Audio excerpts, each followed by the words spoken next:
Hello and welcome to your Algebra 2 and Algebra and Trigonometry online summer course. I'm Mr. Marquez. I'm going to be your facilitator. And I'm using this one video real quick for both my Algebra 2 and my Algebra and Trigonometry class, because even though the subjects are different, the first couple of topics that we're going to cover are actually the same. Okay, so you're going to see this video uploaded on your LMS for Algebra 2 and also uploaded on your LMS for Algebra and Trigonometry. Again, my name is Mr. Marquez, and before we get started with today's topic, I'm going to give you some instructions on what we're going to be doing and how you're going to be accessing all the material. The first thing I want to let you know is that if you need to email me, my emails are jmarquez@fbspr.com and mr.j.marquez84@gmail.com. That's mr.j.marquez, M-A-R-Q-U-E-Z, 84@gmail.com. Also, you're going to see that these classes are going to be uploaded to my YouTube channel, and from my YouTube channel I'll share them to LMS on College 1. So because we know that some things are unpredictable, when you see this video, I want you to go to YouTube and look up Robert Maestro Mr. Marquez. That's my YouTube channel. You're going to go ahead and subscribe. You're going to go ahead and hit the bell notification button, and every time I upload a class, you'll receive a notification via email or on your cell phone or any other way that YouTube may give you any notification, and you're going to be able to see the classes that I upload. Content will be uploaded daily. However, all of the assignments will be emailed to me every Friday. What you're going to do and how that's going to work is the following. You're going to go to fbspr.com, okay, and you're going to look for student resources. When you go to student resources, you're going to see a tab that says Math Sharpener. So again, fbspr.com, you're going to go to student resources. When you go to student resources, you're going to see a tab that says Math Sharpener. You're going to look for the Math Sharpener that says going to 11th grade, because that is the sharpener or the folder or the pamphlet that has the information that we will be using in this course. It says going to 11th grade, but in reality, it's a review of Algebra 2 and some of the concepts that we're going to see in Algebra and Trigonometry. So don't be afraid if you see that, okay? You're going to download that file. Printing is not necessary, but if you feel more comfortable doing it, you can. And what you're going to do is at the end of every video, I'm going to assign some exercises from that pamphlet, and you're going to answer them, and you're going to take a picture of them and email it to me. Now, when you take a picture, you can take a picture from your phone, but it's more viable and it works a little bit easier if you actually download an app called Camera Scanner. Okay, it's available for iOS, it's available for Android, and what that does is that every time you take a picture, it converts into a PDF file, which is easier to email. Okay, so I know that's a lot of info to take in real quick. Let me just recap. So you're going to email me all of your math assignments every Friday to either jmarquez@fbspr.com or mr.j.marquez84@gmail.com. Okay, you're gonna look for this YouTube channel, which is Robert Maestro Mr. Marquez. You're gonna subscribe and hit the bell button so you keep getting notifications. Then the pamphlet or material that we're going to be using, you're going to go to the school website, fbspr.com.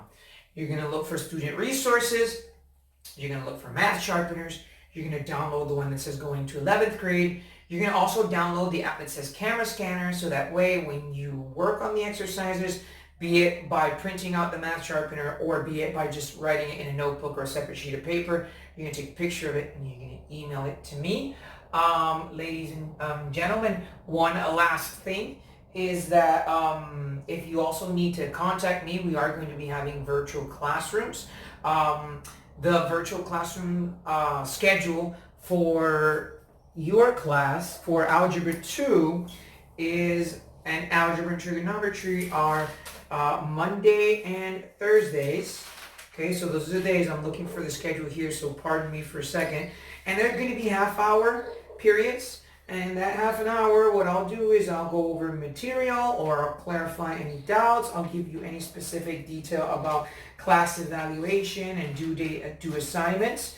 You can also email me, and of course, at some point, I'll be giving my phone number to some parents just in case you need to reach me or you need to reach me via the school. I'm looking for the schedule real quick, so pardon me while I do that. The days are Mondays and Thursdays, and I believe that for Algebra 2, it is from 10 to 10:30, and for Algebra and Trigonometry, I believe it is from 11 to 11:30. I will be communicating with you via email or any other method to give you the date. That being said, ladies and gentlemen, I'm going to erase this real quick. The good thing is that you can also rewind if you lost any of the details of any of the instructions. I tend to step in and out of camera just to make sure that everything is running perfectly, so excuse me for 1 second while I do that. All right, everything seems to be running smoothly. So I'm going to erase this. If you have any other questions, you can rewind the video and you can re-listen to the explanation that I gave.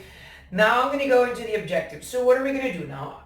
For Algebra 2 and Algebra and Trigonometry, we're going to start with the same review, which is to go over fundamental concepts that you're going to be using throughout the course. In the case of Algebra and Trigonometry, at one point we are going to do algebra and some trigonometric functions. In the case of Algebra 2, we're not necessarily going to discuss that in depth. Ladies and gentlemen, not always are Algebra 2 and Algebra and Trigonometry videos going to be the same. It's only going to be for the first couple of classes. Eventually, they will be separate as we advance in the course content. So what are my objectives with this video? Well, first is to discuss and review the rules of integers. Second, order of operations. Third, evaluating expressions and solving linear equations.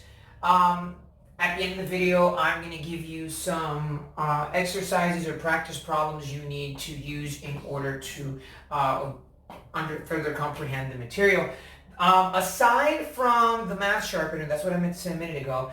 Aside from the math sharpener, I will also be using reference materials from other external sources.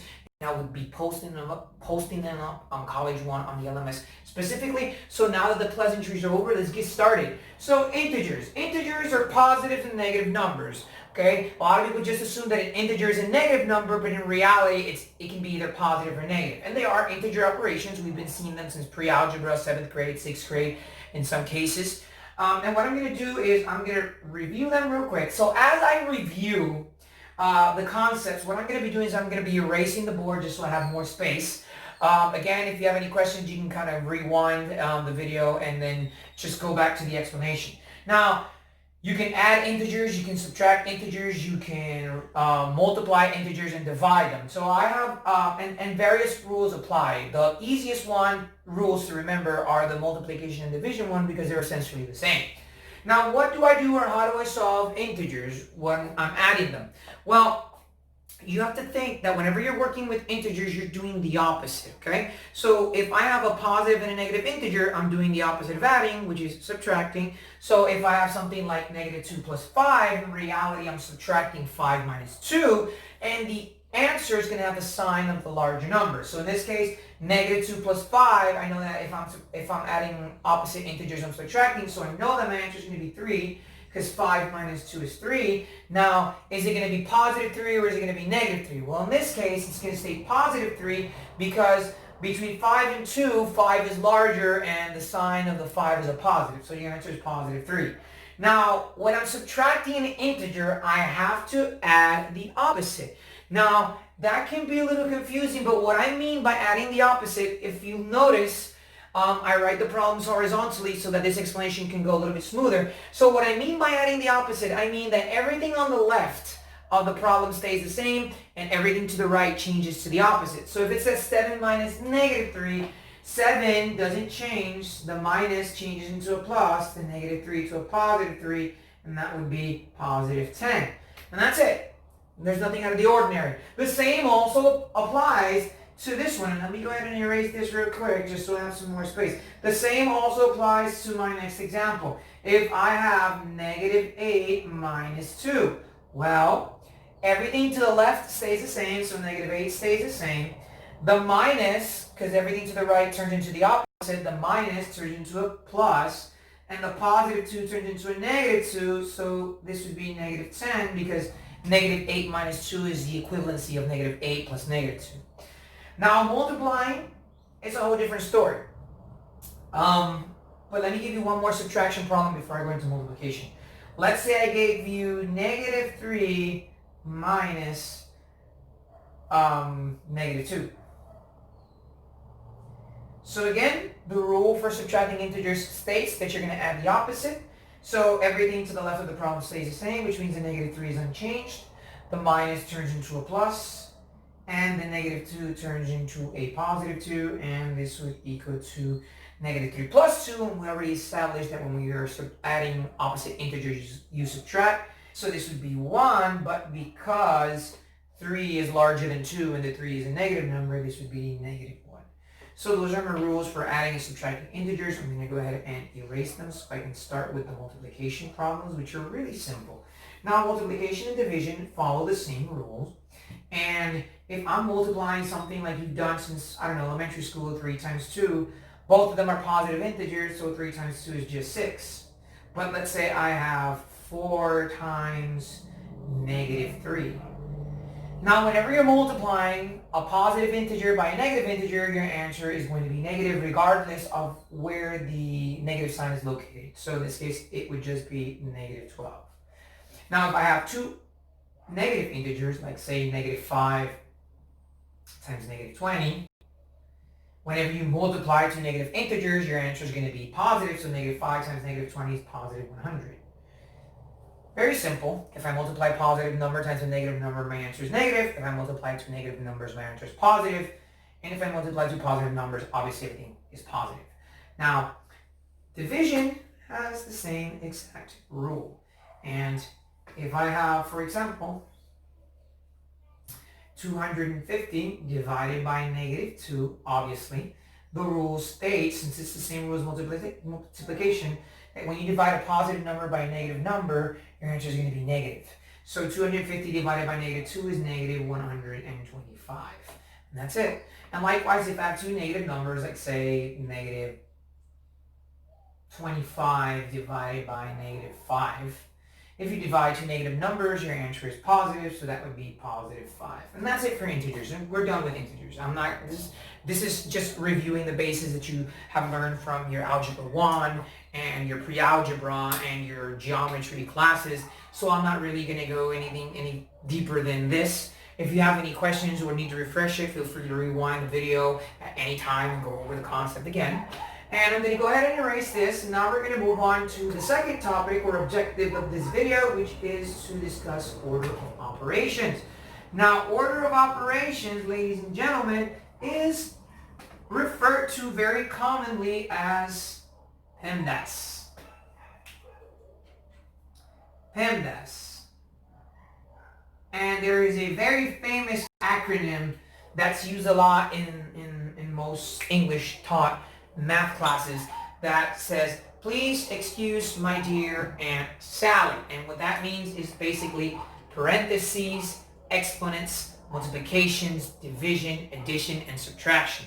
And that's the order in which you should solve a problem if you have a really big numerical expression like you do here. I would often compare this to having like a conversation being reduced to mere abbreviations, kind of like saying TTYL. Instead of saying talk to you later, which is the whole sentence or expression, you say TTYL. So order of operations is like taking a very big sentence and just abbreviating it, but with numbers. So if I have this problem, well, I'm going to look at my rules, and my rules say, well, I'm going to work with my parentheses. Do I have any parentheses present in this problem? And I do. I have 2 parentheses. So which of the 2 parentheses am I going to work with? The innermost parentheses, excuse me. Now, I have a bracket and I have an open parentheses, so obviously I'm going to work with the open parentheses first, which means that the 7 doesn't change. I have my bracket. The 3 continues to stay outside of the bracket, but now I have 3 plus 2, which would be 5 squared because there's an exponent here. And a lot of people that would just go and multiply 3 times 5, which is 15, and then 15 times 15, which is 225. But that is incorrect because the rule says parentheses exponent. Do I have an exponent? I do. The exponent is 5 squared. So I solve that. I leave 7 expressed. I leave my bracket open. 5 squared is 25. So in reality, I have 25 times 3, and I still have my bracket. Now, what am I going to do now? Well, I'm just going to work with, well, actually, I don't need to necessarily write my brackets because I've been reducing them. So just to avoid any confusion, I have 7 plus 3 times 25. Now, if I look at my rule, before addition, I have to multiply. Now, all of these rules apply, but we always have to take into account that we're working from left to right. So all these rules are true as long as I'm working from left to right, because I could have a multiplication here and I could have an addition, but I have to make sure that I'm working from left to right. But anyway, moving on.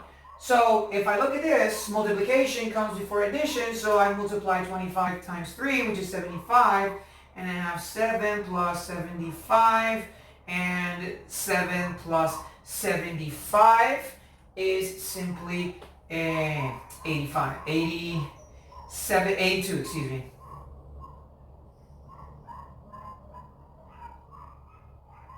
82. So that means that my answer is 82. And you're going to see in the math sharpener pamphlet that we're going to be working on, you're going to see a couple of order of operation problems. Not that many, just to kind of get the flow and get the math juices going until we can go into more deeper content. All right, so I'm going to erase this, and then we're going to go to our third step, which is to work with solving linear equations. Evaluating expressions. Along with the math sharpener, I am also going to upload another file where you're going to have exercises that are going to have evaluating expressions and other exercises solving linear equations aside from the ones that are in your math sharpener. So evaluating expressions. So let's say I have an expression and like 2xy plus 3. So in order for me to solve this or evaluate an expression, which is again reviewing your basic, pre-algebra and algebra, x and y have to be represented by a number. So I can say x equals -3 and y equals 2. Now I cannot evaluate an expression unless I have the values of y and x given to me. If I don't, then I would have to use other methods such as solving for a variable, which we're going to see a little bit further down the line. But for now, I'm assuming that x equals -3 and y equals 2. All you're going to do is just plug in the numbers, and you're going to say 2 times -3 times 2 plus 3. Now here, we're going to continue to use our order of operation rules, and obviously multiplication comes before addition. So I'm going to multiply 2 times -3, which is -6. And then I have -6 times 2, which is -12. And -12 plus 3, which equals -9. So that's it, guys. That's evaluating an expression, and I can present it to you in thousands of ways, but the process is still going to be the same. You need to have a value for x, you need to have a value for y, or whatever variables I'm giving you in that sense, and you simply need to plug them in and execute the operations. So I'm going to step by camera just to make sure that everything is working perfectly and that there are no glitches. Everything seems to be working fine. So I am going to continue. Just listen to the sound of my voice for a minute. Okay, so we're done with that. Now we're going to go into solving linear equations. Now, I only did a couple of examples because, again, this is something that is taught in 7th grade, 8th grade, and you see them in 9th grade geometry when you're working with parallel and perpendicular lines. So I'm not really going to go in depth into that. I'm just more reviewing the concept. So if I have the concept that says x plus 3 equals -6, well, if you have an equation that has an adding or or is you're adding, or there's a plus sign between x and the 3 in this case, you're going to do the opposite. So the opposite of adding is subtracting, which means that this is actually going to turn into, the 3 and the negative 3 cancel out, and this is going to turn into negative 6 minus 3, which equals negative 9. So that means that the value of x is negative 9. Of course, you can check your answer, and by checking your answer, all you do is you plug in the negative 9 into the equation, and if you get your answer, that's correct. So for example, what I mean by check, and I'm going to do it here, and I'm not going to do the check for the other ones because it's basically the same thing. Well, you just, instead of rewriting your equation as x plus 3 equals negative 6, you simply say negative 9, which is what I got for x plus 3 equals negative 6. And of course, when I use the integer rules, this is correct. So it checks out. And I'm going to go ahead and erase it. Okay. And then I'm just going to look at the next one. So the next one says 3x equals 18, guys. So I have a multiplication equation. So if I'm multiplying, I'm doing the opposite of multiplying, which is dividing. So I'm always going to divide by 3 or by the number that has the variable, which in this case is 3. This cancels out. And negative 18 divided by 3 is negative 6. And to check my answers, simply plug them in, all right? So I just divided by 3 on both sides to cancel out. Got my x. 18 divided by negative 3 is negative 6. So then to check my answer, all I need to do really is just, instead of writing 3x equals 18, I write 3 times negative 6 equals negative 18, which of course checks out, it's correct. So this is true, and that's how you do your check. I'm going to do the last one before I move on to the multi-step equations. And the last one says x over 3 equals 20, or negative 20, pardon me, let me write that again. X over 3 equals negative 20. So what you're going to do is you're going to multiply by 3 on both sides. And this is going to cancel out. And x equals negative 60. Now, why do I cancel out? Well, because this is a division, right? So I'm going to do the opposite of dividing to solve, which is multiplying. So I just multiply by 3 on both sides.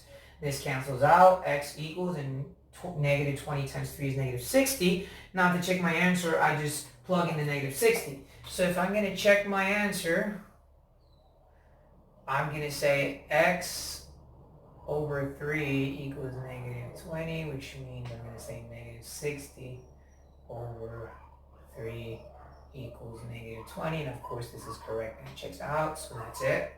Ladies and gentlemen, that is one-step equation. Now we're going to go to the last topic of this video, which is multi-step equations. And I'm going to erase this, and I'm just going to go ahead and write these multi-step equations a little bit higher on the board.